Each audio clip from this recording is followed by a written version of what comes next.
வணக்கம். இது தடம் நியூஸின் இரவு நேர செய்திகள். செய்தி ஆசிரியர் அரியராசா தினேஷ். வாசிப்பவர் மதுஷ்யா மகேந்திரன். முதலில் தலைப்புச் செய்திகள். இடியுடன் கூடிய மழை யாழ் உள்ளிட்ட பகுதிகளுக்கு மக்களுக்கு வெளியான அறிவிப்பு. உயர்தர பரீட்சை முடிவதற்கு முன்னதாகவே மதிப்பீடு வெளியான அறிவிப்பு.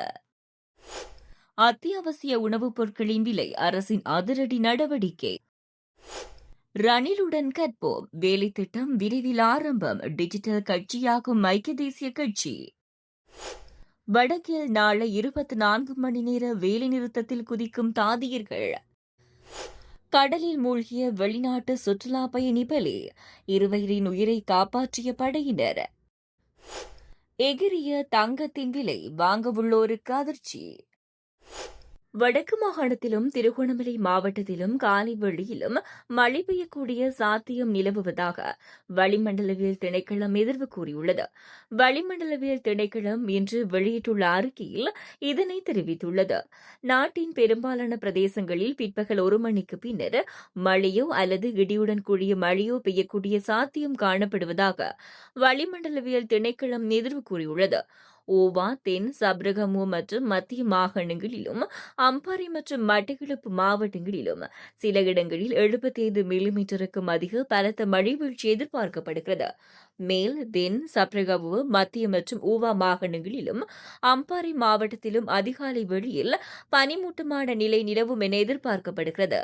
இடியுடன் கூடிய மழை பெய்யும் போது தற்காலிகமாக அதிகரித்து வீசக்கூடிய பலத்த காற்று மற்றும் மின்னல் தாக்கங்களினால் ஏற்படக்கூடிய பாதிப்புகளை குறைக்க போதுமான முன்னெச்சரிக்கை நடவடிக்கைகளை எடுக்குமாறு பொதுமக்கள் கேட்டுக் கொள்ளப்படுகின்றனர். உயர்தர பரீட்சைகள் முடிவடைவதற்கு முன்னதாகவே மதிப்பீட்டு பணிகளை தொடங்க திட்டமிடப்பட்டுள்ளதாக பரீட்சைகள் திணைக்களம் தெரிவித்துள்ளது. அதன்படி 2025 உயர்தர பரீட்சையின் பெறுபேறுகள் காலதாமதம் இல்லாமல் வெளியாகும் என எதிர்பார்க்கப்படுகிறது. 2025 ஆண்டுக்கான கல்வி பொதுச் சான்றிதழ் உயர்தர பரீட்சை நேற்று தொடங்கிய நிலையில் எதிர்வரும் டிசம்பர் மாதம் 5ஆம் தேதி வரை நடைபெறவுள்ளது. இது தொடர்பாக கருத்து வெளியிட்டுள்ள பரீட்சைகள் ஆணையாளர் நாயகம் இந்திகா குமாரி லியனகி, சரியான நேரத்தில் பரீட்சை தொடங்கியதுடன் அனைத்து பரீட்சை மையங்களிலும் எந்த இடையூறும் இல்லாமல் பரீட்சை வழக்கம் போல் நடத்தப்பட்டது.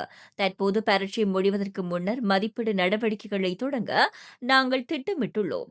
மாணவர்களுக்கு சொல்ல வருவது என்னவென்றால், திட்டமிடப்பட்ட அட்டவணையை சரிபார்த்து பரீட்சை தொடங்குவதற்கு 1 மணி நேரத்துக்கு முன்பு நியமிக்கப்பட்ட பரீட்சை மையத்துக்கு செல்லுங்கள்.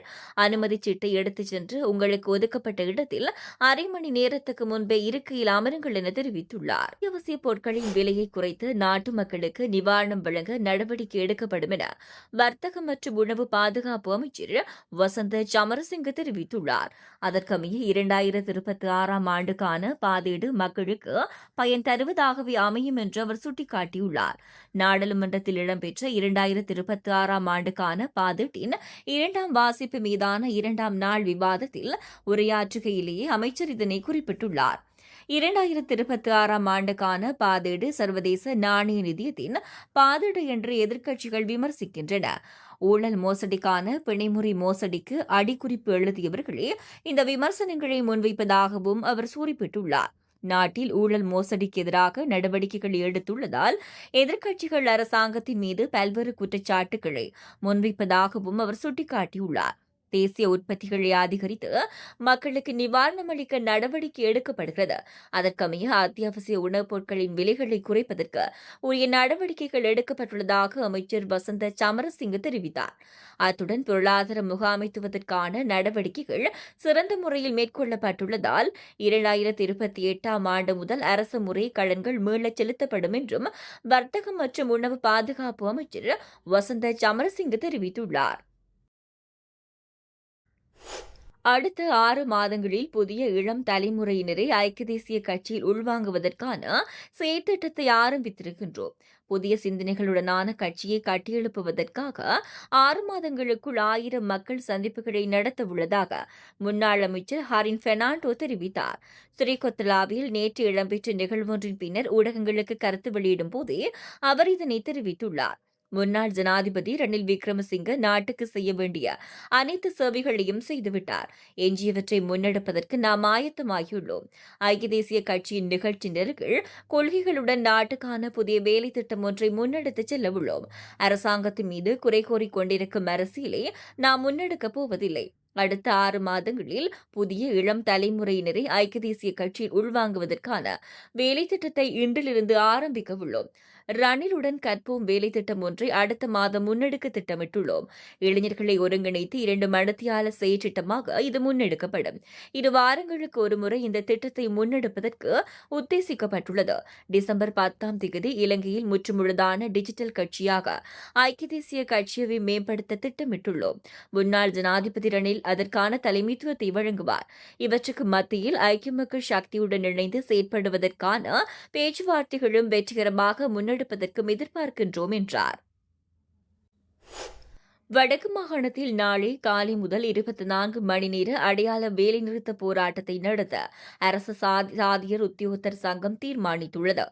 வடக்கு மாகாணத்தில் உள்ள வைத்தியசாலைகளில் பணிபுரியும் தாதிய உத்தியோகத்தர்களுக்கான வருகை மற்றும் புறப்படல் பதிவுக்காக ஏனைய ஊழியர்களுடன் சேர்த்து ஒரே கையொப்ப பதிவு புத்தகம் பயன்படுத்தல் என்ற வடக்கு மாகாண சுகாதார சேவைகள் பணிப்பாளரின் முடிவுக்கு எதிராக குறித்த போராட்டம் நடைபெறவுள்ளது. வேலைநிறுத்தம் நாளை காலை 7 மணிக்கு ஆரம்பித்து நாளை மறுநாள் காலை 7 மணிக்கு முடிவடையவுள்ளது. இது தொடர்பில் அரசு தாதியர் உத்தியோகத்தர் சங்கம் வெளியிட்ட அறிக்கையில் வடக்கு மாகாணத்தை தவிர ஏனைய மாகாண சபைகளிலோ அல்லது மத்திய அரசாங்கத்தின் வைத்தியசாலைகளிலோ சுகாதார நிறுவனங்களிலோ இத்தகைய நடைமுறை அமுலில் இல்லாததால் வடக்கு மாகாணத்தில் மாத்திரம் இது தன்னிச்சையாக அமுல்படுத்தப்படுவது பாரதூரமான பிரச்சினையாகும். தாதியர்கள் 24 மணி நேரமும் சேவையில் ஈடுபடுகின்றனர். சாதாரண கடமை நேரங்கள், மேலதிக கடமை நேரங்கள், வாராந்த ஓய்வு நாட்களில், அரசாங்க பொது விடுமுறை நாட்களில் போன்ற ஒன்றுக்கொன்று வேறுபட்ட கொடுப்பனவுகளுக்கு அடிப்படையாக அமையும் கடமைகளை அவர்கள் செய்கின்றனர்.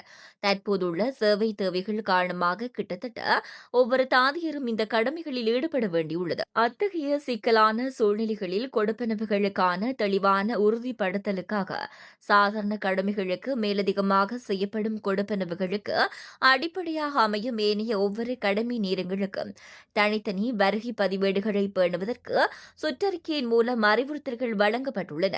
நிலைமை இவ்வாறு இருக்க அனைத்து ஊழியர்களும் ஒரே வருகை பதிவேட்டில் கையொப்பமிடுவதால் பல்வேறு கடமை நிலைகளை இலகுவாக அடையாளம் காண்பது ஒரு பாரிய பிரச்சினை என்பதை சுட்டிக்காட்டுகின்றோம்.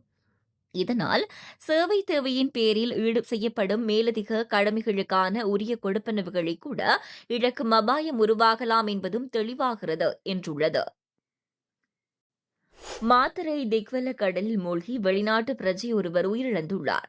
நேற்று மதியம் திக்வெல்ல கடலில் நீராடச் சென்ற வெளிநாட்டு பிரஜை ஒருவர் நீரில் அடித்து செல்லப்பட்டுள்ளார். இதன்போது போலீஸ் உயிர்காக்கும் படையினர் அவரை மீட்டு பதிகம வைத்தியசாலைக்கு அழைத்து சென்றனர்.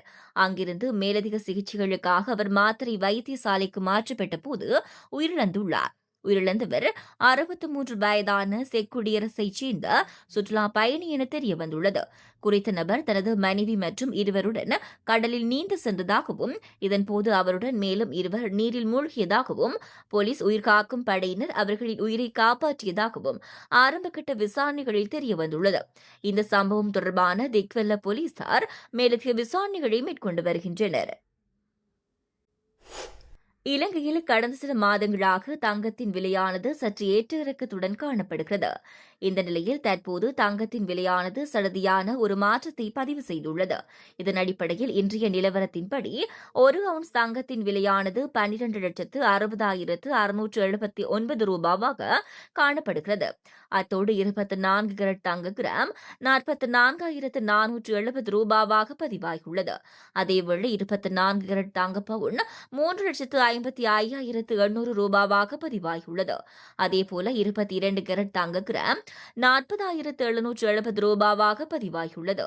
22 கேரட் தங்க பவுன் 3,26,150 ரூபாவாக பதிவாகியுள்ளது. இடியுடன் கூடிய மழை, யாழ் உள்ளிட்ட பகுதிகளுக்கு மக்களுக்கு வெளியான அறிவிப்பு. உயர்தர பரீட்சை முடிவதற்கு முன்னதாகவே மதிப்பீடு, வெளியான அறிவிப்பு.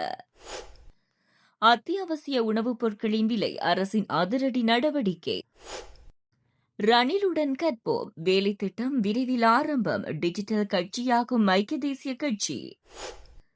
வடக்கில் நாளை 24 மணி நேர வேலைநிறுத்தத்தில் குதிக்கும் தாதியர்கள். கடலில் மூழ்கிய வெளிநாட்டு சுற்றுலா பயணி பலி. இருவரின் உயிரை காப்பாற்றிய படையினர். எகிரிய தங்கத்தின் விலை வாங்க உள்ளோருக்கு அதிர்ச்சி.